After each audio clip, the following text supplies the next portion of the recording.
I'm Julian Ferreira from the Camera Store, and here are some of my tips about printing.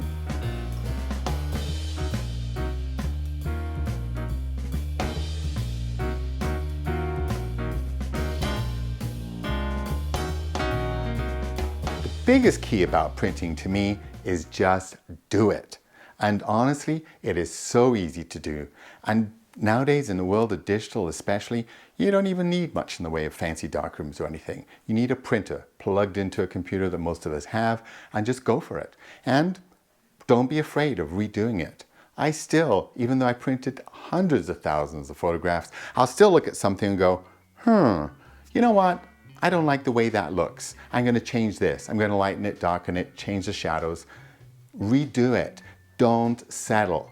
If you print the same print 6 or 7 times and you finally get a great print, it makes it worthwhile. I print mainly black and white. Okay, that's not true. I print all black and white because that's what I shoot. But it doesn't matter what you print, try different papers.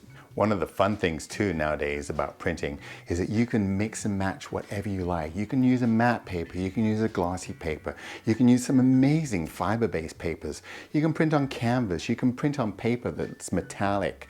It's whatever you feel like. Any brand goes with any printer, experiment and play.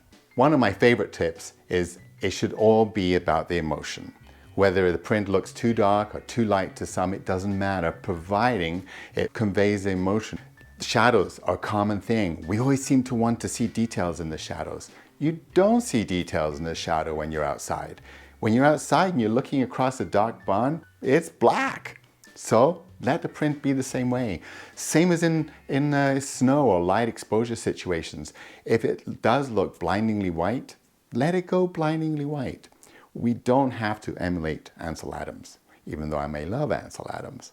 You can just go for pure emotion. That is always the key in my mind. To me, a photograph isn't a photograph until it's printed. Something you can physically hold, something that you can pass down, you can frame, something that will last 100 years and not get lost in the oblivion of thousands of pictures on your phone or your computer. Look back at old photographs, rework old photographs, old images, see what you can pull out of them, and then print them.